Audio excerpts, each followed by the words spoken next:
You know what's strange? When most people get hurt, they say something. They argue, they cry, they explain, they ask for an apology. But there are certain people who do something completely different. They go quiet.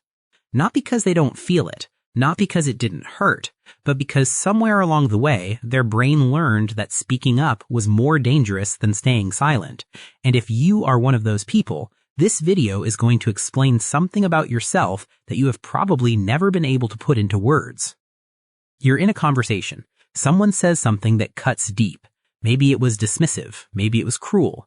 Maybe it was said casually like it meant nothing, but it meant everything to you. And instead of responding, you go somewhere else.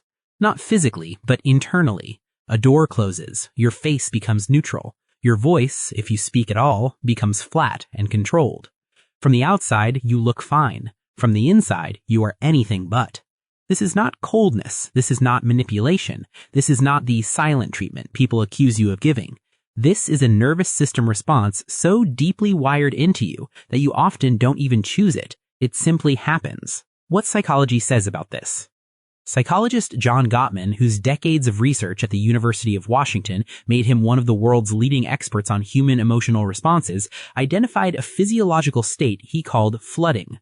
Flooding happens when emotional input exceeds the nervous system's capacity to process it in real time. Heart rate elevates, cortisol spikes, the prefrontal cortex, the part of the brain responsible for rational communication, goes partially offline, and the body makes a decision before the mind can intervene. Shut down, withdraw, survive.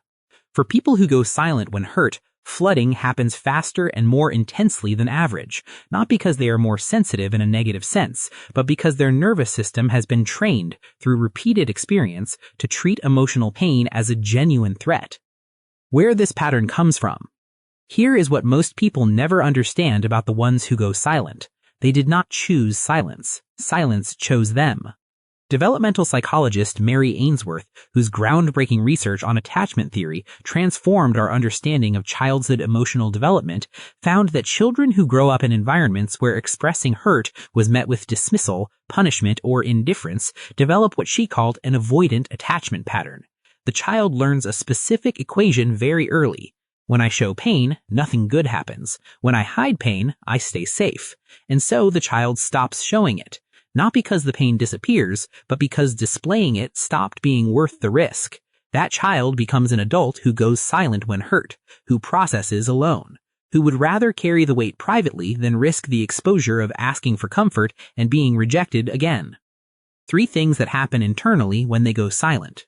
Psychologists studying emotional suppression consistently find 3 internal processes occurring simultaneously in people who go silent under emotional pain. The first is hypervigilant replaying.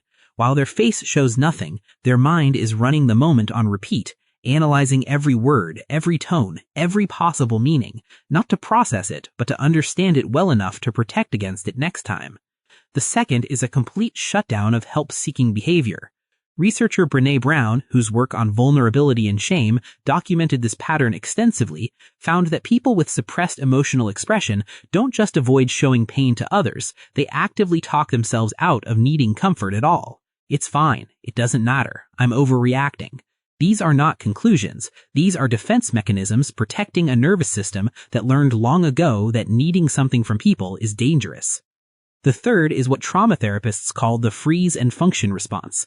The person continues operating normally, going to work, answering messages, appearing completely fine, while internally carrying an unprocessed emotional wound that has nowhere to go, until, eventually, it goes somewhere it was never meant to go, into physical tension, into sudden disproportionate reactions to small things, into a slow, quiet withdrawal from the relationship or situation that caused the pain.